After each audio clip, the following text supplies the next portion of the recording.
Une page sur deux. Donc, Perek Rav Gimel, page Rafret, 54 à gauche, Rafret. Ok? Allez, on va lire les 5 premières lignes, on va les traduire, et après on va essayer de commencer à expliquer. Veim kol hanizkar le'el Yuvan, avec tout ce qu'on a expliqué avant, on ne va pas revenir dessus. Yuvan, on va comprendre.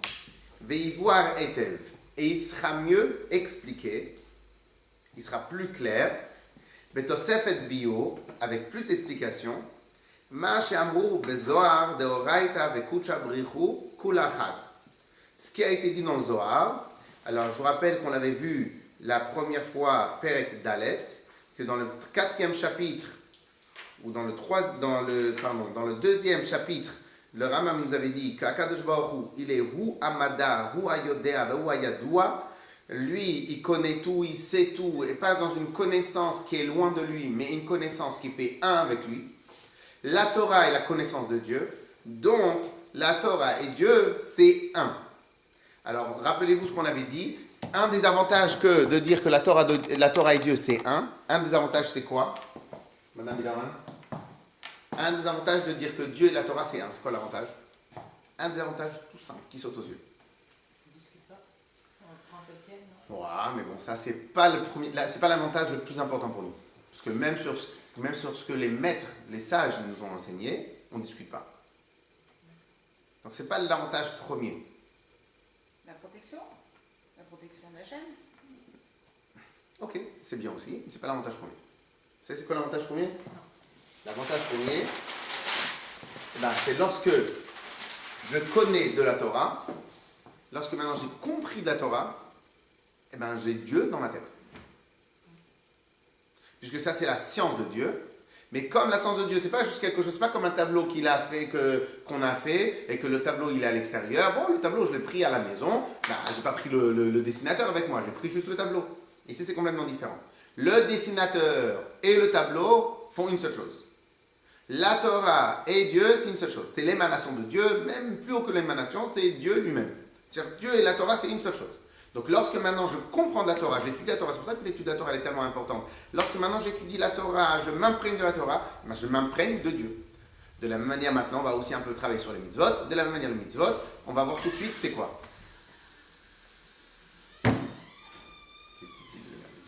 Non, ils sont là sur la table. Oh, n'aie pas peur. Alors maintenant, donc, ça c'est le premier avantage. Alors maintenant, on va dire comme ça. Et donc les maîtres, ils ont expliqué. Des remach pikoudin. Oui, mais pas que c'était votre. Des remach pikoudin. Écoutez bien. Les 248 membres. La Torah nous dit que dans le corps, nous avons 365 nerfs, ou nerfs, vaisseaux sanguins, etc. Et nous avons 248 membres. Donc un membre, ça peut être le muscle, les doigts, et tout ça. Donc, encore mieux que ça dans le Zohar, ils disent des remach pikoudin, inun remach evarim de malka. Que les 248 mitzvot sont les 248 membres du corps de Dieu. Donc, les tefillin, c'est une mitzvah. Quand je mets les tefillin, c'est, il y a un membre du corps, on va expliquer un peu plus tard, un membre du corps qui est apparent au tefillin, donc sûrement le bras. Et donc, il y a là, à travers la mise des tefillin, je m'associe avec un des membres du corps. Mais là, surtout, vous allez voir, dans quelques minutes, je vais revenir dessus. Lefi, chez mitzvot, en pnimiyut ratzon hayon, car les mitzvot sont la volonté, la profondeur et l'intérieur de la volonté d'Hachem, vechefzo amiti, et c'est son désir réel. Je vais tout expliquer après. Amelubash, qui est habillé, bechol haolamot, dans tous les corps, haelyonim, dans tous les mondes supérieurs, vetartonim, et dans tous les mondes inférieurs, la achayotam, pour les faire vivre.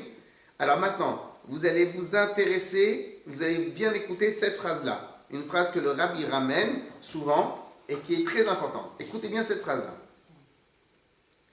Rappelez-moi, on a combien de mondes en tout? Ah oui. 3. Alors on a les 3 mondes inférieurs sont Beria, Yetzira, Asiya. Et on a le 4e monde le plus élevé, Atzilut. Et dans chaque monde, il y a des milliers, des millions de niveaux. On avait dit que pour avoir une petite idée, autant d'êtres humains qu'il y a sur Terre, autant de créatures qu'il y a sur Terre, autant de microbes qu'il y a sur Terre, autant de molécules qu'il y a sur Terre, là-haut, il y a quelque chose de spirituel qui est sa source. On est d'accord? On a dit beaucoup de sujets importants, mais un jour on reviendra. Voilà.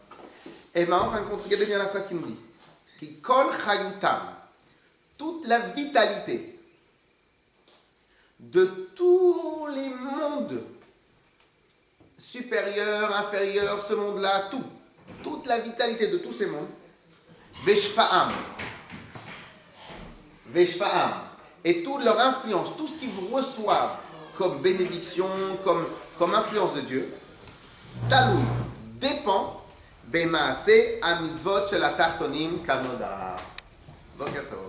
Dépend des actes des mitzvot que nous faisons en bas. Je répète cette phrase.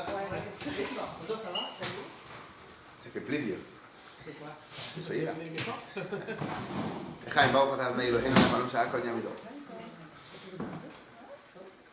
Donc je reprends encore une deuxième fois. Qui kol chayutam. C'est une phrase très très très très importante. Qui kol chayutam. Car toute la vitalité, leur vitalité, veshfa'am, toute l'influence que tous les mondes entiers vont recevoir, taloui, dépend bemaase a mitzvot shel atartonim kanoda. Dépend des mitzvot que nous faisons. La vitalité de qui? De toutes les créations.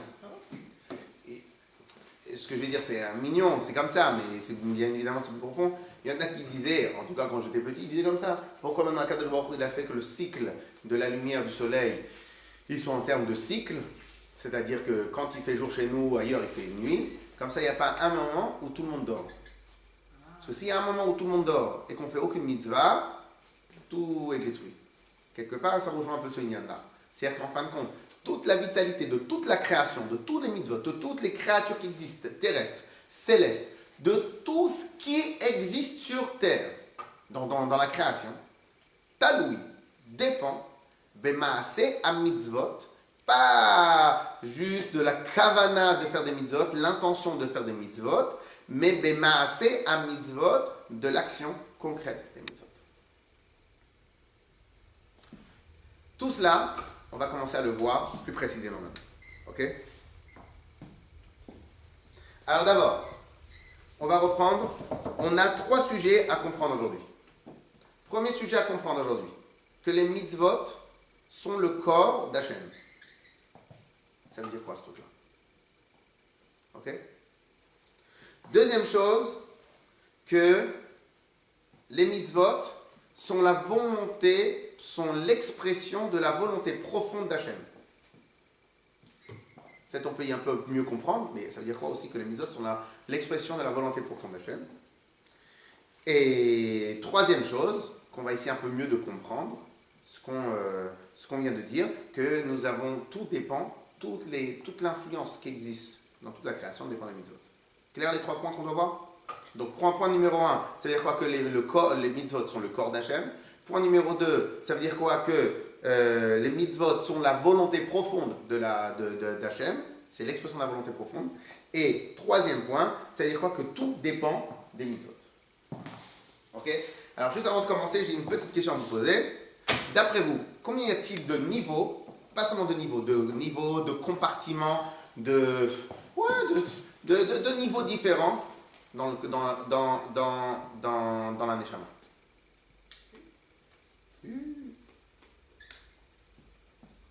Question piège. Je savais qu'on allait tomber dans le piège. Donc allez, on va commencer par 10. On dit 17.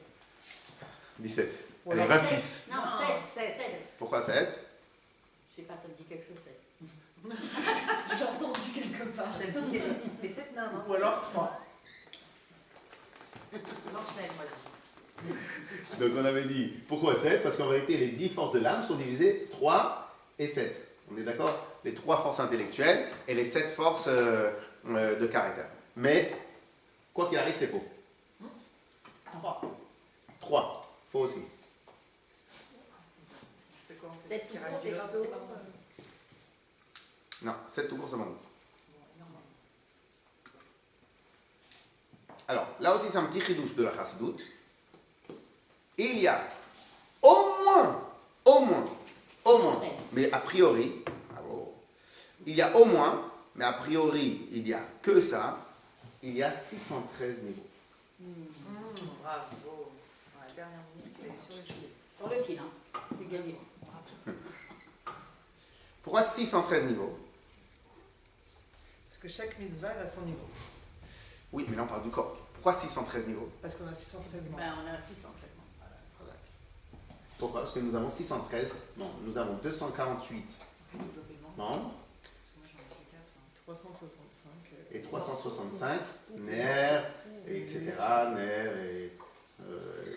Et ok. muscles, hein. Hein? Muscles. Alors, je ne sais pas si ça rentre dans les muscles, c'est dans les vaisseaux sanguins, dans plein de choses. Donc 365. Mais bon, une fois j'ai demandé à un docteur si les chiffres étaient exacts. Alors il m'a dit que le problème c'est qu'on ne peut pas savoir si les chiffres sont exacts. Bon, a priori c'est sûr que les chiffres sont exacts. Mais comment on peut les répartir? Parce que même les docteurs eux-mêmes, est-ce qu'ils sont d'accord sur le chiffre combien on a de membres et combien on a de nerfs? Parce qu'en final, il y en a qui se séparent, il y en a qui se regroupent. Donc est-ce qu'on va les compter les grands groupes, les petits groupes, les sous-groupes, etc., etc. Mais en tout cas, nous, la Torah elle considère ce point-là. Nous avons 248 membres et 365 nerfs et autres. Ok? Alors maintenant, pourquoi c'est logique de dire que la Neshama elle a 613 niveaux? C'est simple. Chaque membre de son nom. C'est très simple. Parce que chaque membre, il a besoin d'une vitalité. S'il y a le nerf qui se trouve à côté de l'œil ou à côté de l'épaule, et que celui-là, il n'a pas un niveau de la Neshama qui s'occupe de lui, de le faire vivre, le nerf, ça reste comme Dieu préserve quelque chose de mort. C'est quoi quelque chose de mort? C'est que la Neshama, elle s'est séparée. Donc, puisque c'est ça quelque chose de mort, et quelque chose de vivant, c'est quoi? C'est il y a un corps, et dedans il y a une Neshama, et la Neshama anime le corps. Donc, si maintenant il y a un membre du corps qui n'a pas son niveau de vitalité, de Neshama, de vitalité, d'énergie qui le fait vivre, il ne vit pas. Donc, on peut, de la même manière qu'on ne peut pas faire un prix groupé pour quelque chose on ne peut pas envoyer il faut séparer chaque chose pour pouvoir que chaque chose puisse manger, puisse recevoir sa vitalité, de la même manière pour le corps aussi. Donc si on savait qu'est-ce qui était relié à quoi, on pourrait soigner avec la Ouais, Torah. c'est ça, moi je veux bien la Alors, il y a une très très belle histoire. Il y a une très très belle histoire concernant cela avec le Harizal. Donc, bien évidemment, d'abord, le Rabbi, on n'a jamais entendu le Rabbi parler de cette manière-là. Bon, maintenant, le Harizal, on va raconter une petite histoire du Harizal. Il dit comme ça qu'une fois, il y a quelqu'un qui est venu le voir et il disait: j'ai mal à l'épaule. Mais a priori, peut-être parce qu'à l'époque du Harizal, les gens ils étaient déjà plus des sadikim, alors que nous on a tellement de problèmes qu'on ne peut pas résoudre le problème comme le Harizal vient de dire, je ne sais pas, on verra. En tout cas, il vient et dit: j'ai mal à l'épaule. Qu'est-ce que le Harizal lui dit? Il lui dit parce que tu t'arrêtes entre Netilat Daim et jusqu'au moment où tu fais un motzi, tu prends ton temps. Tu fais Netilat Daim, Shabbat, quand tu manges le pain, etc., etc., tu prends ton temps, tu chantes un peu, tu étudies un peu, tu prends ton temps. Tu prends ton temps. Et comme tu prends ton temps, c'est un problème, ça cause un problème à l'épaule. Quel rapport prendre le temps et l'épaule? Allez, remarquer. C'est comme il y a marqué que tout de suite après Netilat Daim, il faut faire un motzi. Donc, comme on dit tout de suite en hébreu, c'est tekef. Tekef, c'est les mêmes lettres que katef, épaule. Donc, comme toi, tu n'accomplis pas cette partie-là de la mitzvah qui s'appelle tekef, donc tu as un problème à l'épaule. Maintenant, fais attention à ça et tu n'auras plus de problème. Il a fait attention, il a plus de problème. Pas mal ça, hein? Mieux que la médecine chinoise. Ouais. Il y a un Vidal en hébreu. Je trouve. Clair ou pas? Donc en vérité, si on avait vraiment accès... Alors maintenant, bien évidemment, ce monsieur-là, c'est peut-être la seule vraie bêtise qu'il fait, quoi. Alors peut-être c'est pour cela, donc c'est pour ça que la réponse elle a été ciblée. Mais de manière générale, si maintenant, lorsque les Bnei Israël, comme il y a marqué, qu'une fois il y avait un grand tzaddik dans la Gemara, qui avait un serpent qui menaçait un peu le village, il est venu, alors bon il y a plusieurs avis dans l'histoire, mais officiellement il est venu, il a mis son pied à côté du serpent, le serpent il lui a mangé son pied, il lui a mordu son pied, et c'est le serpent qui est mort. Ok? Maintenant ils disent, mais comment vous avez fait? Elle a répondu, parce que c'est pas le serpent qui tue, c'est les avérotes que nous avons. Comme, Baruch Hashem, j'ai pas d'avérotes, donc c'est le serpent qui est mort, c'est pas moi. Ok? Donc cela veut dire qu'au final, si on était shalem, entier, dans Torah Mitzvot, entier dans notre corps, toutes les parties de la Neshama peuvent s'exprimer à l'intérieur de notre corps, et le corps il va bien. Ok? Donc combien de membres y a-t-il de parties dans la Neshama? Il y en a 613. Alors maintenant juste au passage comme ça, juste pour le plaisir. D'après vous, combien y a-t-il de parties dans le monde? Combien y a-t-il de parties? Alors je ne sais pas combien de catégories de parties il existe dans le monde, sur la Terre.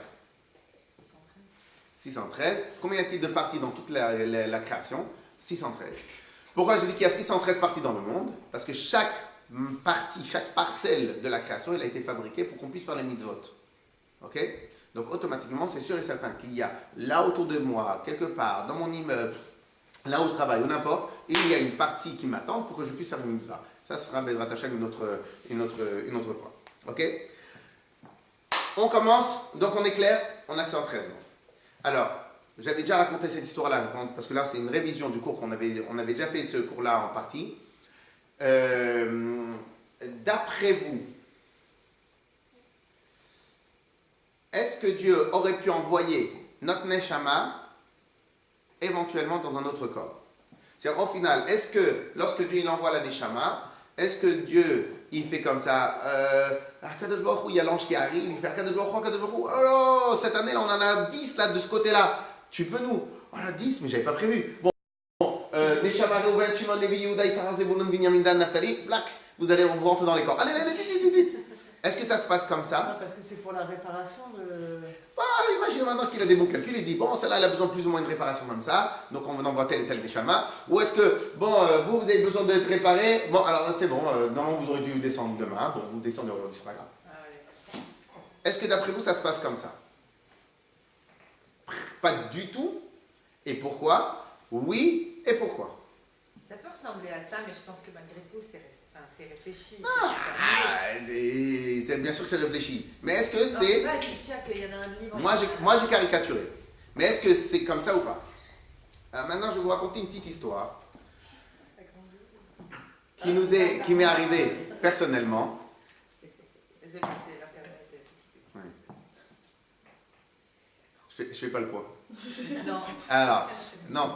Donc, quand j'étais à la yeshiva, une fois il y a quelqu'un qui arrive à la yeshiva et il avait dit, il voulait un peu étudier, etc. Et il a dit, moi je peux vous donner votre nature en regardant vos doigts. Donc moi je peux vous dire quelle nature vous avez, je peux savoir qui vous êtes en regardant vos doigts. Et à l'époque, donc il y avait 5 Bahourim, moi j'ai pas voulu qu'ils vous regardent, et il y en avait 4 autres. Un, il a regardé ses doigts, il lui a dit, toi, tu as la nature de faire plein de problèmes autour de toi, et de toujours sortir clean de l'histoire. Toi, mais pas des problèmes, c'est-à-dire tu sais mettre la zizanie, et tu t'en sors super bien. Et Tachles, c'était boule. Mais c'était déjà comme ça avant? C'est-à-dire? Avant qu'on lui traduise ses doigts, il était oui, c'était. Nous, on était comme des fous. Parce que nous, on savait que lui, c'était vraiment son truc. Il mettait comme ça, mais il n'était pas méchant, quoi. Il chauffait un peu à droite, à gauche, et après, bref, il arrive à sortir indemne de toutes les histoires. Il laisse les autres après Voilà. L'autre, il a dit telle chose, l'autre, il a dit telle chose, l'autre, il a dit telle chose. Ok? Et tout, c'était bien. Question. Quelqu'un peut-il m'expliquer quel rapport les doigts et la nature? J'ai vu un truc sur les pieds, sur Facebook. Non, alors. Sur de la forme des pieds, on te dit qu'en caractère. Alors maintenant, bon, peut-être c'est plus sympathique les doigts de la main que les doigts des pieds. Mais bon, alors maintenant, il y a aussi ce qu'on appelle qu'il y a aussi une chorma par rapport au visage, qu'on peut voir la nature, etc. Quelqu'un peut-il m'expliquer quel rapport le visage et la nature de la personne? La nature de la personne, c'est quelque chose de spirituel, c'est quelque chose de immatériel, c'est quelque chose de travaillé, c'est du caractère. Et les doigts de la main, le visage. Ah si, le visage, c'est plus évident. Les doigts, je sais pas. Allez, le visage, on va dire que c'est évident, bien que c'est pas tellement évident. Maintenant, vous allez voir pourquoi. On va y arriver. Okay, maintenant, les doigts. Quel rapport les doigts et la nature de la personne?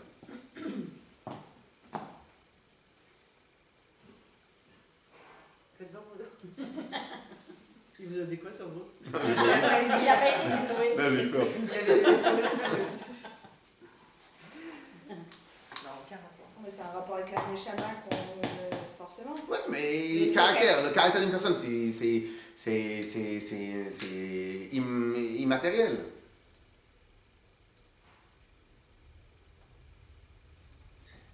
Vous avez la réponse? Oui. C'est simple. En vérité, le corps, il va nous servir à quoi dans notre vie? Le corps est un outil. On est d'accord? Donc le corps est l'outil, mais l'outil de quoi? L'outil d'expression de la neshama. C'est-à-dire que Dieu, il a donné la Torah et les mitzvot dans ce monde-là matériel. La seule et unique manière que je puisse accomplir Torah et mitzvot sont si ma neshama elle est habillée dans un corps. Sinon, c'est mort, je ne peux rien faire. On est d'accord? Très bien. Mais la neshama n'a pas que ça à faire dans Torah mitzvot. Parce que, elle a que ça à faire dans Torah mitzvot, mais c'est pas juste mettre les tefillin. Il y a aussi aider son prochain, étudier, aider le déroulement de l'histoire. C'est quoi aider le déroulement de l'histoire? Lorsque maintenant quelqu'un, il fait, je sais pas moi, il fait quelque chose de très bien dans Torah mitzvot et il aide beaucoup d'autres personnes, etc. Donc c'est pas juste quelque chose de personnel. C'est quelque chose de plus important, que ce soit un grand rav, que ce soit un grand tzaddik, que ce soit quelqu'un d'autre. Donc le corps, il n'est pas là juste pour qu'on mette les tefillin, juste pour qu'on allume les bougies de Shabbat. C'est pour plein d'autres choses autour de nous. On est d'accord? Très bien. Si maintenant Hachem, il veut qu'on soit performant, il nous envoie un corps qui est un bon outil ou un corps qui est un mauvais outil. S'il veut qu'on soit performant, il faut qu'il nous envoie un corps qui est un bon outil. Un bon outil, ça veut dire quoi? C'est un outil qui est magnifique, qui est incassable, ou plein d'autres qualités, ou un outil, c'est celui qui me correspond. Un bon outil. Non, c'est celui qui nous correspond. Ce qui peut ne pas correspondre à quelqu'un d'autre. C'est ça un bon outil. Si maintenant je fais du tennis avec une raquette qui fait 2 fois ma taille, ça ne sert à rien. Si maintenant je prends un téléphone, mais qui est plus grand qui est lourd, c'est plus un téléphone, ou qui est plus petit, ou que je ne vois pas, ou c'est un téléphone extraordinairement magnifique, mais les caractères sont écrits trop petits.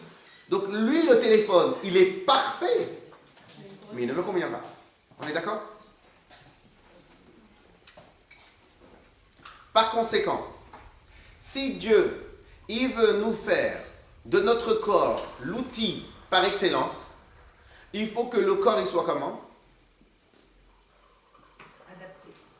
Juste adapté, ou 2 milliards de % adapté, et que pas seulement 2 milliards de % adapté, il faut qu'il soit totalement en fluidité et en osmose totale avec les données de la Neshama.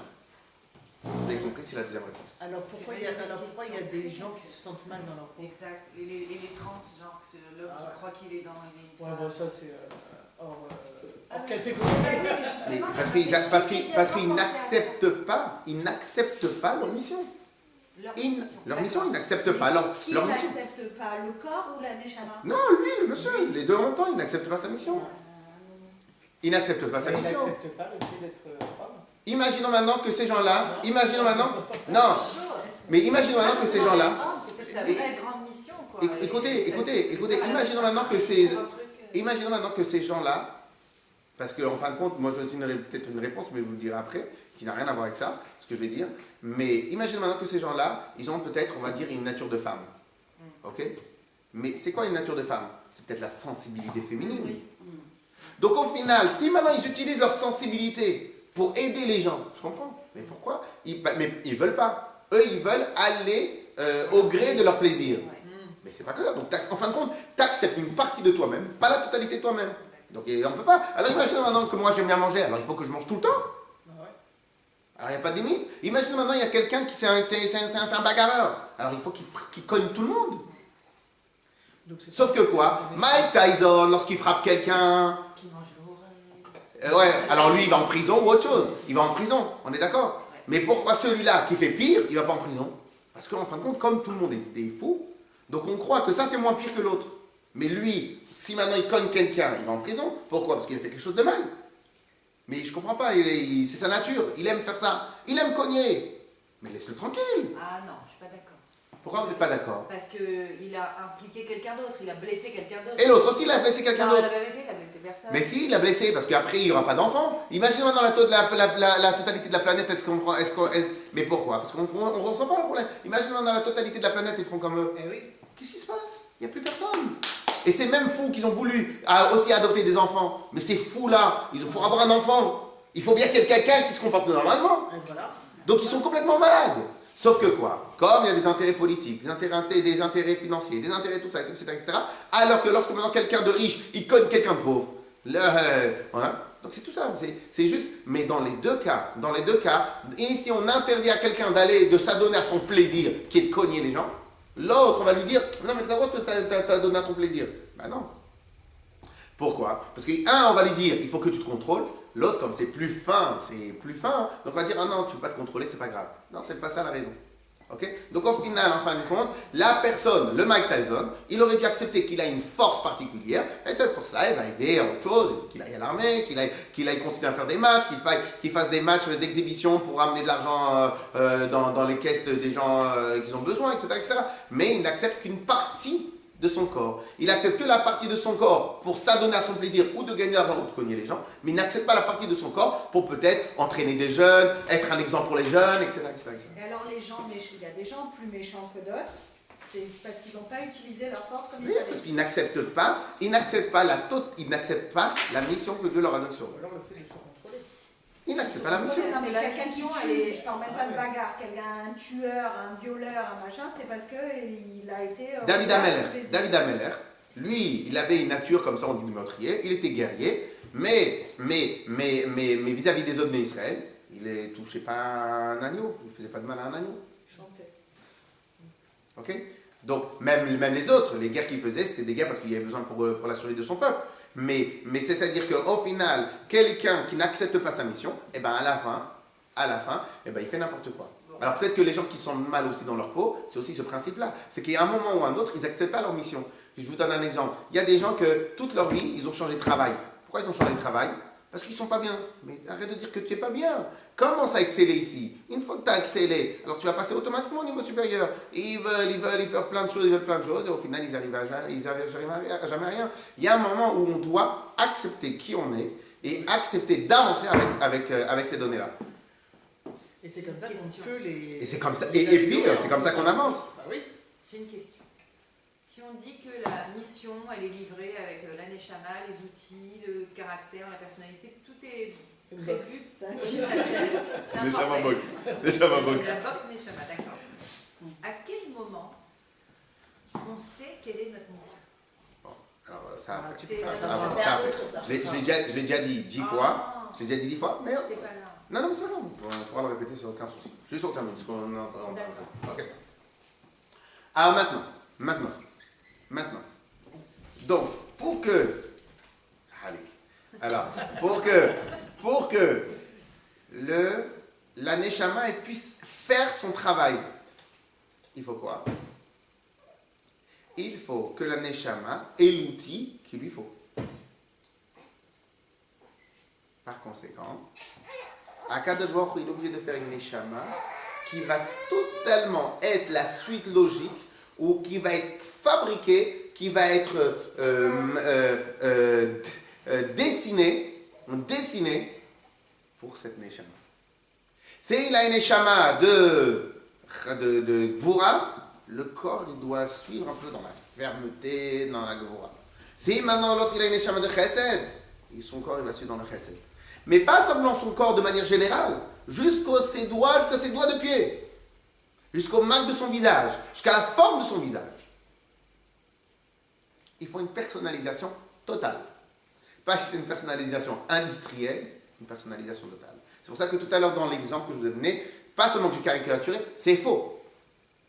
Pourquoi c'est faux? Non pas parce que tout à l'heure dans l'exemple, que oh là là, il y en a eu 10 personnes qui ont eu des enfants, donc allez-y, rentrez dans les Neshamot, dans les corps. Pourquoi c'est faux et archi faux?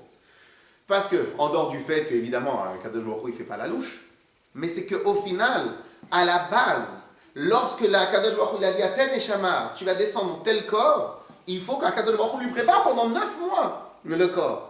Il faut qu'Akadosh Baruch Hu, il lui fasse que le corps, il corresponde 100% à la Neshama. Et c'est pour ça que dans le Zohar, il y a marqué, quand on lit le Zohar pour la veille de la Brit Mila, qu'est-ce qu'il y a marqué là-bas? Il y a marqué Kilo Tsayar, je ne me rappelle plus exactement le mot en hébreu, la phrase dans le Pasuk. Et là-bas, le Zohar, il vous dit, c'est quoi le pshat de ce Pasuk-là? Kimitsur Kelokeinu, quelque chose comme ça, je ne me rappelle plus exactement, mais qu'il a. Et il dit comme ça, c'est quoi Tsur? Ne dit pas Tsur, le rocher, mais Tsayar, le dessinateur. Il dit qu'il n'y a pas un autre dessinateur comme toi à Kadosh Baruch Hu. C'est quoi le pshat qu'il n'y a pas un autre dessinateur comme toi à Kadosh Baruch Hu? C'est que pour que la Neshama pour que je puisse dessiner le corps, qu'elle corresponde à 2 milliards de pourcents à la Neshama qui va rentrer. Lorsqu'elle va rentrer, c'est pas du sur-mesure, c'est du sur-mesure sur les moindres détails de la Neshama. Il n'y a qu'Akadosh Baruch Hu qui est un Sayar, il n'y a que Akadosh Baruch Hu qui sait dessiner comme ça. Donc on ne peut pas dire par exemple, j'aurais bien aimé être un homme, ou avoir des yeux bleus, ou être maigre, ou être petit. Non, après maigre, petit, c'est autre chose. Non, mec, c'est autre chose. Non, mec, c'est autre chose. Mec, c'est autre chose. Mec, c'est autre chose. Et ça, on parle des choses que nous, on transforme. On ne parle pas des choses que nous transformons, mais des choses que nous, on ne transforme pas. Et si c'est du sur-mesure comme ça veut dire que, c'est peut-être bête, hein, on ne peut pas prendre la Neshama de quelqu'un d'autre alors? Absolument pas. D'accord. Absolument pas. Et si on prend la Neshama... Il peut y avoir quelque chose de... Enfin, je sais pas, souvent on entend elle ressemble à ma mère ou à machin, ça... Alors peut-être que les Neshama sont liés, mais Non, la Neshama telle qu'elle est dans ce corps-là, elle n'aurait jamais pu aller dans aucun autre corps. Ah, elle n'appartenait pas à un autre corps? Non. Peut-être... Au final, on est tous reliés, puisque déjà à la base, on était tous dans le corps de Moshe Rabbeinu, on était tous dans le corps d'Adam Arishon, on était tous dans le corps... Donc il y a la grosse Neshama, il y a des parcelles. Mais la Neshama telle qu'elle est dans ce corps-là, elle ne pourrait être jamais dans aucun autre corps. Okay? À tel point, c'est que, qu'est-ce qui est plus grand? Le corps d'un homme ou le corps d'un éléphant? Le corps d'un éléphant. Si maintenant, une des plus grandes punitions qui puisse exister pour une Neshama, c'est lorsque Akadosh Baruch Hu, lorsqu'une Neshama vraiment elle a exagéré, à Dieu il envoie une Neshama dans le corps d'un animal. Ah bon? C'est une punition. C'est la pire des punitions. N'importe lequel? Pourquoi? N'importe lequel. Pourquoi? Parce qu'elle n'était pas bonne cette Neshama? Parce que lorsque maintenant il y a des punitions toutes particulières qu'Akadosh Baruch Hu réserve, lorsque maintenant on a un peu exagéré, on n'est pas venu au cours de Tanya, toujours exagéré. Alors maintenant, lorsque... Non. Alors maintenant, lorsque maintenant là-haut, ils n'ont pas peut-être les punitions qu'il faut, purgatoire ou n'importe quoi. Donc il y a parmi les punitions particulières qu'il y a dans des cas particuliers, c'est que de faire un gilgul de la neshama dans le corps d'un animal. Et peu importe sa grandeur. Mais je n'ai pas compris. Si maintenant s'il est plus grand que le corps d'un homme, donc normalement il devrait être à l'aise là-bas. Ça n'a rien à voir avec la l'aise, c'est du spirituel. Ça n'a rien à voir avec à l'aise ou pas à l'aise. Ça a à voir avec est-ce que ça match ou ça ne match pas. Est-ce que ça fit ou ça ne fit pas? Est-ce que c'est fait pour ou c'est pas fait pour? Oui. Eh ben, je suis rassurée. Ça veut dire que tous les animaux, enfin les animaux, j'adore, mais les insectes, ils servent tous à ça, à la punition des mauvaises Neshamas. Je pense que j'espère pas parce que sinon il y aurait beaucoup qui sont sans savoir une punition. Non, c'est des punitions, ça c'est des punitions toutes particulières. C'est des Il y a punitions. tout qui a une Ouais, utilité. d'accord, mais ça me soulage. Je me dis, ah, si c'est la punition, alors j'arrête de Mais pourquoi des fois on entend que Ouais, dans il y en a déjà. Comment pourquoi des fois on entend que dans un groupe on peut avoir une parcelle de la même neshama? Mais parce que la neshama elle est infinie. La neshama elle est infinie, voilà. Imaginez maintenant qu'il y en a plusieurs qui sont chesed. Donc la neshama elle est obligée de se retrouver. Mais la neshama, exactement telle qu'elle est dans mon corps, elle n'aurait jamais pu être dans aucun autre corps ailleurs. Votre neshama c'est la même chose, la neshama de chacun c'est la même chose. C'est impossible, c'est pas possible. Et toutes les neshamot, on en fait quelque chose. Il n'y a pas une neshama qui reste tranquille dans un coin. A priori, non. A priori. A priori, non. Puisque C'est non. une question bizarre en fait. Parce que pourquoi je vous réponds comme ça? Parce que le but des neshamot, c'est de revenir dans le corps. Oui. Donc au final, si elle reste là-haut, ça sert à quoi ce que Akadosh Baruch Hu les a créés? Donc le but de la neshama, c'est de faire les Torah mitzvot. Non, mais ce qui me perturbe aujourd'hui, qui est nouveau pour moi, c'est que en fait, je pensais qu'une neshama, elle pouvait retourner telle qu'elle dans un corps. Telle qu'elle, non. Telle qu'elle, non. Donc, en Il y a fait, une partie, la partie qui a travaillé dans ce monde-là et qui a réussi sa mission, elle monte, elle reste là-haut. L'autre partie qui n'a pas fini sa mission, elle redescend. d'accord. Ah voilà, il y en a qui montent et qui restent. Ah oui, D'accord, oui. bah, c'était ça. Tous ceux qui ont terminé leur mission, ils restent là-haut. D'accord. Ok? Alors maintenant, donc là on a vu déjà ce principe-là qui est un principe très important. Maintenant on va terminer un autre principe. Tu sais pas Quoi si t'as fini ou pas. Quand tu redescends, tu sais pas si t'as fini. Non. Non, mais la Ça n'arrivera pas. Hein. Mais non, ce que vous avez fait dans ce monde-là, eh ben, ça sert à quoi de faire de redescendre? Ça sert à Si rien de on a redescendre. fini la mission, la Voilà. récompense, c'est de Mais par rester contre- là. Je parle de mon mental. Ah, nous, on ne sait pas, on nous dit. Quoi? Ah non, c'est pas du- non. Non. Je doute à peu près qu'au niveau de il me reste quelques voyages à faire. Quelques allers-retours, mais sinon. Non, peut-être Baruch Hashem, tout a été fait déjà. Alors non. Il reste que du kit là. Non. Il reste que les cours de Gemara. Ça y est, je trouve. Alors, maintenant. Jusqu'à la fin de ma vie. Alors. Avec C'est les magique. pains, le camembert. Et croissant. Alors maintenant, on va terminer. Alors maintenant, hein, autre chose. On va terminer sur ça. Pas terminer sur ça, mais...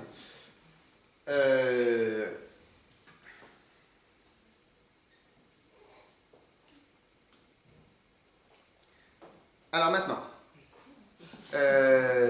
question.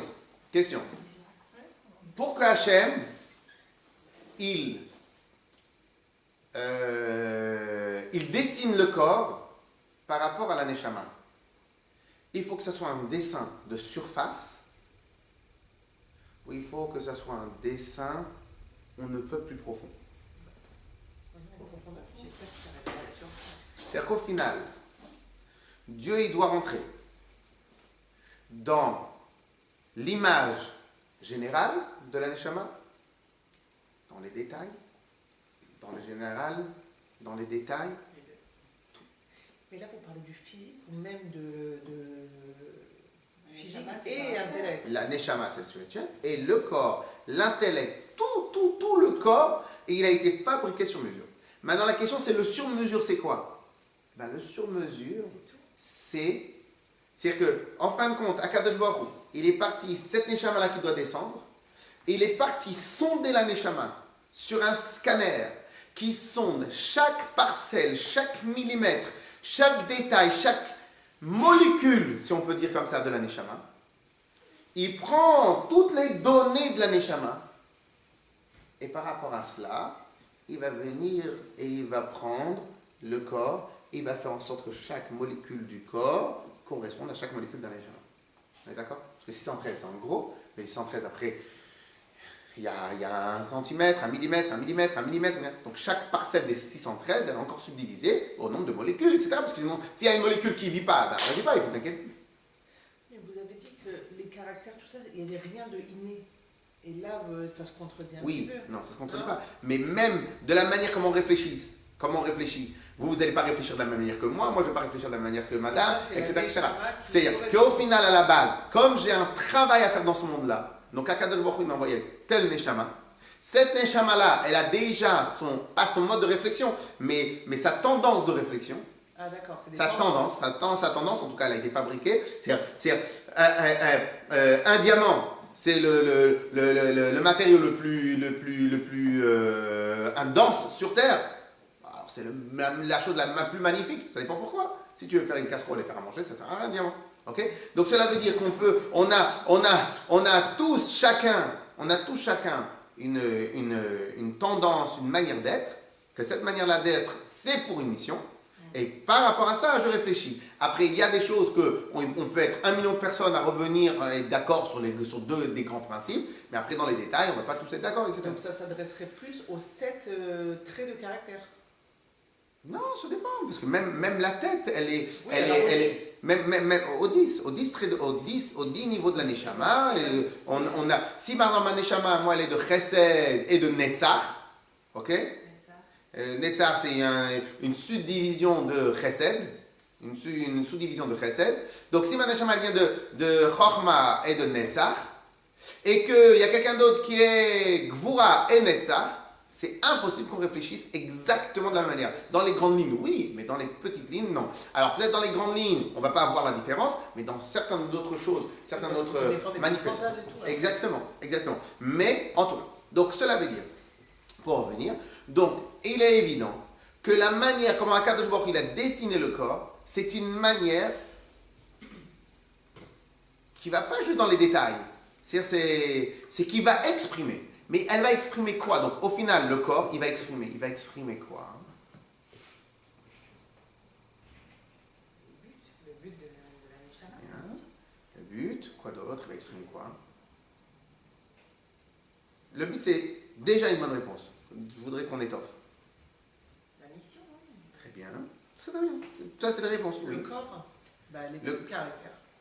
Oui. Il va exprimer, la profondeur de l'âme.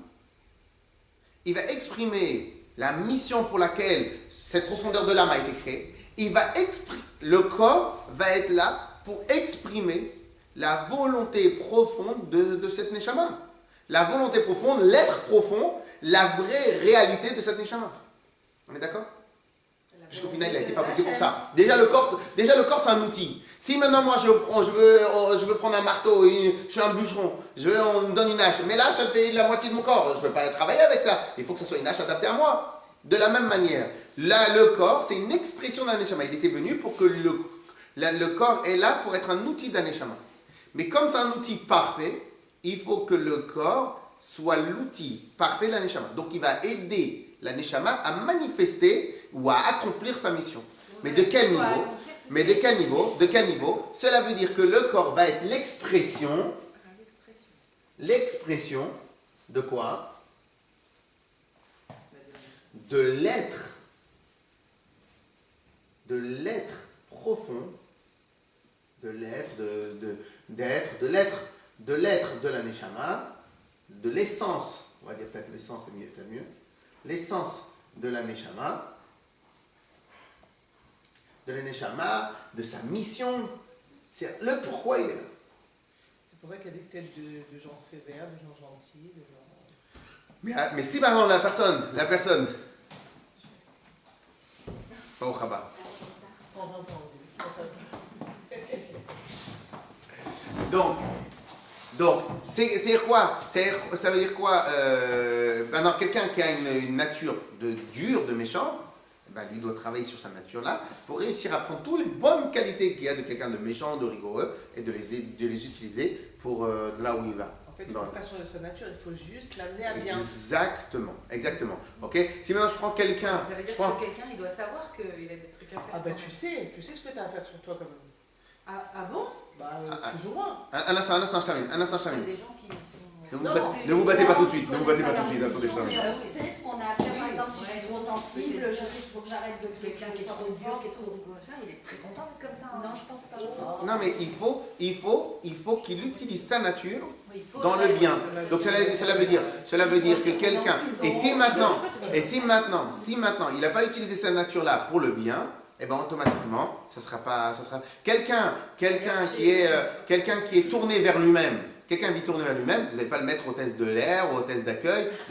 Non, vous n'allez pas le mettre hôtesse d'accueil, parce que hôtesse d'accueil, hôtesse de l'air, elle a besoin d'avoir un sourire, elle a besoin de voir qu'est-ce que les gens ce qu'ils ont besoin, s'ils n'ont pas besoin, ou n'importe quoi. Par contre, quelqu'un qui est tourné vers lui-même, vous allez plus le mettre dans un travail comptable, quelqu'un qui n'a pas besoin de rentrer en contact. Alors maintenant, question, quelqu'un qui est tourné vers lui-même, et que vous le mettez hôtesse d'accueil, le monsieur, il va être mal toute sa vie. Il va avoir la sensation de ne pas remplir sa mission, il va avoir la sensation de ne pas faire de travail, il va avoir la sensation de ne servir à rien, et Est-ce etc. qu'on peut changer ces parcelles aussi? Par exemple, On peut changer, mais ça sert à quoi de changer? Non, mais Non, on va améliorer ce que Dieu nous a donné. On va l'exploiter, on va l'amener à son apogée. L'étoffer. Pas seulement l'étoffer. Quelques traits de caractère, mais on en... Pas seulement l'étoffer. La personne qui va être tournée vers les autres, qui va travailler dans un hôpital, qui va être écoutez, quand on termine, écrit là. De la personne qui va être tournée vers les autres, elle va être infirmière, ou on va mettre en temps pour s'occuper des autres. Donc celui-là, qu'est-ce qu'il va faire? Il ne va pas chercher à devenir comptable. Chaval, pas seulement chaval.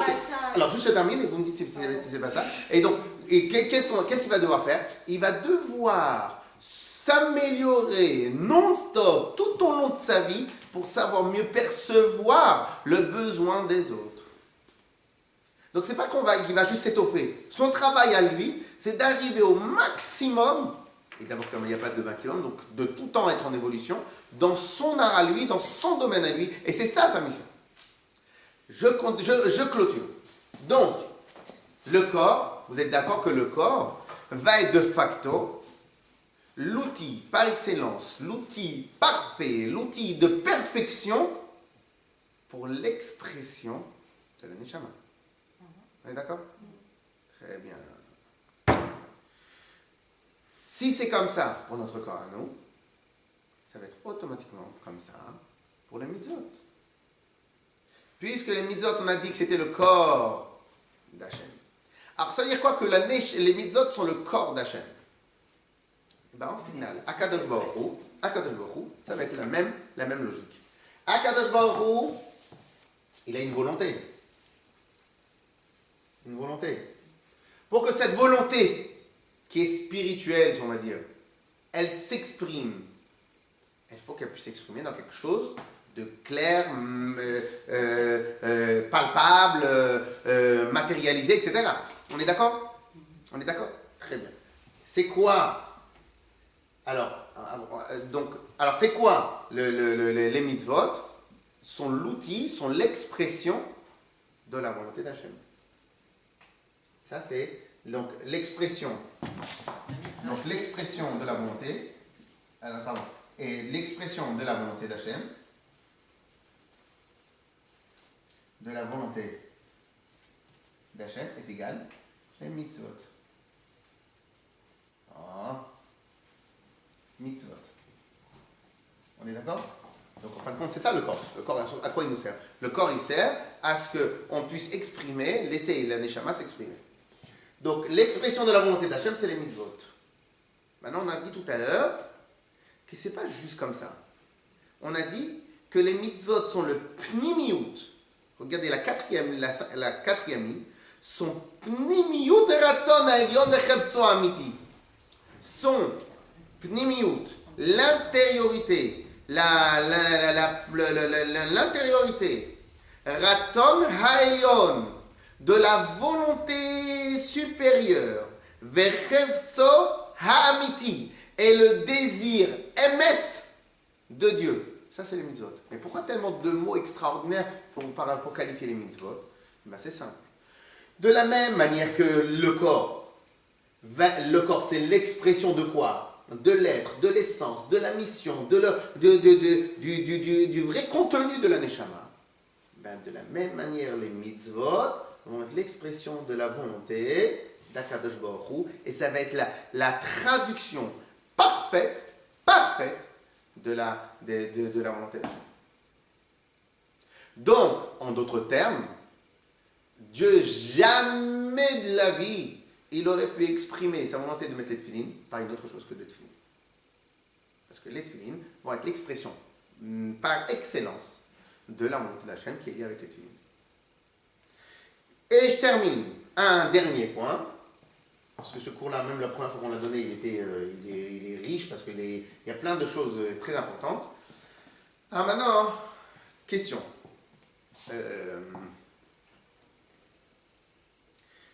On avait déjà parlé plusieurs fois de cette expression. Vous allez me dire si vous la maîtrisez maintenant, sinon on va revenir dessus. Pour vous, moi j'appelle souvent que vous savez qu'on a deux manières comment influencer. Il y a deux courants d'influence. Ou de l'intérieur vers l'extérieur, ou de l'extérieur vers l'intérieur. Dans notre cas, nous, ça va être la neshama et le corps. Ou bien, pour l'instant on va parler du moral, ou le moral et le corps. Ou bien, le moral il est à fond, il est magnifique, il est au zénith. À ce moment-là, tout de suite le corps, il va ressentir ce bien-être.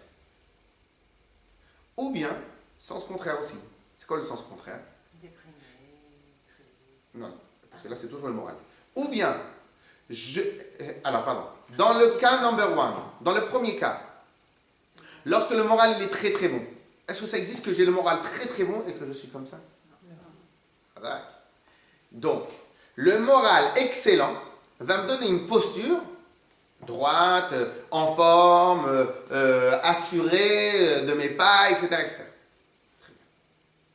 Il y a aussi chose que la majorité des gens n'ont pas conscience, n'ont pas de réflexe, et c'est extrêmement dommage, c'est que le corps aussi il a une influence sur le moral. Vous êtes au top de votre forme. Vous marchez comme ça pendant une demi-heure. Maintenant vous êtes au top, hein? Vous marchez comme ça une demi-heure. On va finir par être fatigué. Vous n'êtes pas fatigué, vous devenez dépressif. Et pourtant, je ne suis pas déprimé, je suis en forme. Ah oui, mais le problème, c'est que l'influence, il se fait dans les deux sens. Et de l'intérieur vers l'extérieur, et de l'extérieur vers l'intérieur. Quelqu'un m'a demandé dernièrement, mais il y a une technique pour Ebed Simcha ou pas? Ben regardez, moi je vais répéter ce que le rabbi il a dit dans une lettre. Il dit, technique, pourquoi pas? Il y a un millier de techniques. Mais venez, on fait court. Marchez, parlez, comme quelqu'un qui est Bessimcha, vous allez devenir Bessimcha. Le rabbi dit là-bas dans cette lettre. Vous terminez jusqu'à la fin. Et donc, alors 2 secondes.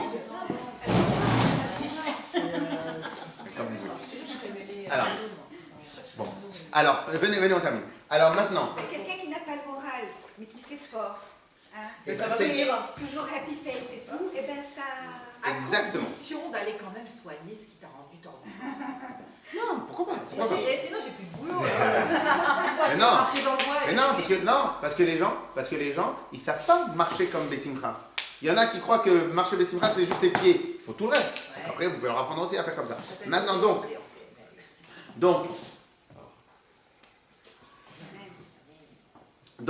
qu'est-ce qui se passe? Alors maintenant, pourquoi c'est aussi dans les deux sens? Alors, pas pourquoi. C'est dans les deux sens. Alors, en réalité, pourquoi c'est dans les deux sens? Comme on a dit tout à l'heure. Étant donné que le corps, il est l'outil par excellence de la Neshama, hein, donc automatiquement, il influence. Mais en vérité, Akadosh Baruch Hu, pas seulement pour cette raison-là, Akadosh Baruch Hu, il a voulu que l'action, elle amène. Je vais vous donner un exemple tout simple. Lorsque maintenant, je dois lever quelque chose de 50 kilos.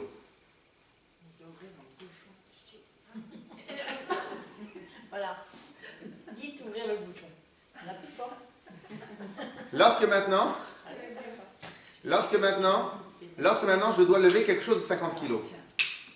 Avant, j'y arrive pas. Comment on fait à chaque fois qu'il y a quelque chose de lourd? On ne savait pas que c'était lourd. Oh, allez. Oui ou non? Juste il y a une seconde. J'avais le même corps, j'avais tout ce qu'il fallait. Pourtant, je n'ai pas réussi à le lever. Pourquoi? Parce que comme je n'y étais pas attendu, donc je n'ai pas déployé toute la force que j'avais. Mais au final, c'est quoi déployer toute la force? C'est qu'en une seconde, il y a un regain total de surplus d'énergie. Donc au final, cette énergie-là, elle était où? Elle était quelque part en moi, mais elle n'était pas mise en évidence. Donc au final, à travers une action concrète, on a fait sortir de l'énergie en plus. De la même manière, quelque part, de la même manière. Lorsque maintenant quelqu'un, il va bouger son bras, ben on va dépenser des calories. C'est comme dépenser des calories. On va brûler de l'énergie en plus. Donc l'action de mon bras va faire un appel d'air d'énergie. On est d'accord? De la même manière, à tous les niveaux. Si maintenant, je vais étudier quelque chose de profond, en me mettant comme ça, comme si je suis dans un salon, je ne vais pas réussir à comprendre. En m'asseyant comme il faut, je vais appeler l'énergie de ma concentration pour faire ça. Donc le corps va appeler l'énergie. En marchant comme Bessimra, il va y avoir plus de Simra et je vais me sentir Bessimra. Donc ça, c'est ce que j'appelle un appel d'air. Un appel d'air, c'est quoi? C'est qu'en final, tout va bien, mais le fait qu'il y ait un trou quelque part, eh ben on aspire, on fait venir tout le monde. Eh bien, étant donné que les mitzvot sont le corps d'Akadosh Baruch Hu, à travers faire une mitzvah, c'est comme bouger un bras, à travers faire une mitzvah, je fais un appel d'air de l'énergie d'Akadosh Baruch Hu. Donc lorsqu'on allume les bougies de Shabbat, lorsqu'on fait Avat Israël, lorsqu'on fait une bracha, lorsqu'on compte le Homer, lorsque n'importe quelle autre mitzvah qu'on fait, s'approche, oui, ça c'est aussi une étape importante, mais l'étape qu'on va parler maintenant, c'est quoi? On fait tout simplement un appel d'air qu'à travers l'action concrète que je fais, j'oblige Dieu à descendre de ce moment. Et ça fait partie des comparaisons à donner entre le principe que les mitzvot, la Torah et Dieu font un, et le principe que les mitzvot, et l'autre principe que les mitzvot sont Remachibarim de Malka, sont les 248 membres d'Akadosh Baruch Hu. C'est quoi le pshat 248 membres? Ben c'est au final, c'est quasiment le même parallèle. De la même manière que lorsque mon corps à moi, il est en parfaite osmose, et c'est une parfaite, pas reproduction, c'est un outil parfait pour l'expression de ma neshama. De la manière, les mitzvot sont l'outil parfait de l'expression de la neshama. De la même manière que le corps fait un appel d'air d'énergie à chaque fois que je l'utilise, et bien, de la même manière avec Akadosh Baruch Hu, je fais un appel d'énergie à chaque fois que j'utilise ou que je fais une mitzvah, et bien je fais un appel d'énergie. Et dernier point, et je termine, et dernier point, alors, si maintenant, on va dire que l'énergie d'Hachem est là, ok? Le monde terrestre, on avait dit que c'était le plus bas, ok? La Terre, on est d'accord? Donc moi maintenant, j'allume les bougies de Shabbat, donc je fais une mitzvah, on est d'accord? Lorsque je fais un appel d'air, lorsque je fais une mitzvah, je fais un appel d'air. Donc je fais un appel d'air de quoi? De l'énergie d'Hachem qui descend là. Entre là, l'énergie d'Hachem et le monde qui est le plus bas niveau. Qu'est-ce qu'il y a entre les deux? Tous les autres mondes spirituels, etc. Donc au final, lorsque moi je fais une mitzvah, l'énergie elle passe au travers de tout le monde pour leur donner leur vitalité. La vitalité de toute la création dépend de Torah au mitzvot, des mitzvot que nous faisons. Donc c'est dans les deux sens. C'est quoi dans les deux sens ici? Si vous dites que quand j'allume la bougie de Shabbat, j'ai toute l'énergie sans bosse dehors. Non, ça réjouit. Pas le mot sans bosse, ça réjouit. Ah ouais, mais oui, mais il faut dire ça réjouit. Ça réjouit, d'accord, ok. En même temps, oui, à la fin, oui. Mais vous dites que aussi, mon geste, il sert à, en gros, illuminer tout le reste? Ah oui? Donc c'est dans les deux sens. J'en reçois et j'en donne. Alors oui, pourquoi pas. Moi, je voulais juste traduire essentiellement qu'en passant par là, eh ben, donc il envoie l'énergie partout. Ah, c'est... Ah oui, ou bien on peut dire... Il n'y a pas que chez moi. Alors, dans mon sens à moi, c'est appel d'air. C'est-à-dire qu'au final, en faisant la mitzvah ici, eh ben, donc je fais un regain d'énergie. Mais je fais une action, j'oblige. Donc j'oblige une action. De la manière que lorsque je porte quelque chose de lourd, j'ai une action qui oblige quoi? à mon corps à renvoyer plus d'énergie pour me concentrer, pour concentrer tout mon mouvement, pour pouvoir porter la chose lourde. Lorsque maintenant je fais une mitzvah, on va considérer comme si c'était une chose extrêmement lourde. Quand je fais une mitzvah, c'est quoi? Eh bien, à travers cet appel d'énergie là que j'ai fait, à travers cette action, on ne peut plus concrète qui s'appelle faire une mitzvah, eh bien, j'oblige l'appel d'air du haut vers le bas pour descendre pour que Akadosh Baruch Hu, l'énergie d'Hachem, la lumière d'Hachem descende.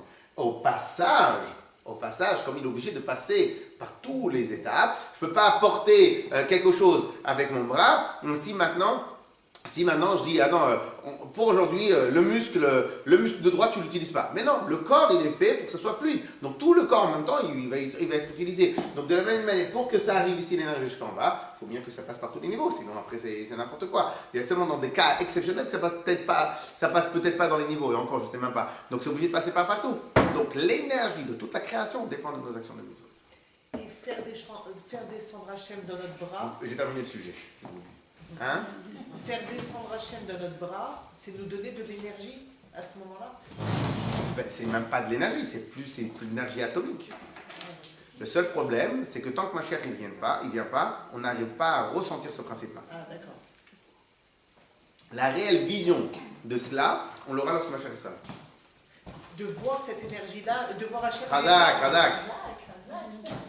De voir Hachem descendre dans une Voilà. histoire. Lorsque maintenant Mashiach va venir, on aura la vision réelle de cette de Dieu et de voir que Mala Reza et Hachem Kamayim Nayam Echassim, on va voir le monde entier avec la vie.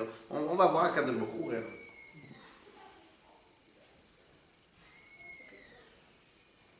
On passe au deuxième sujet. De toute façon, j'ai une difficulté à faire une mitzvah. C'est que cette impulsion de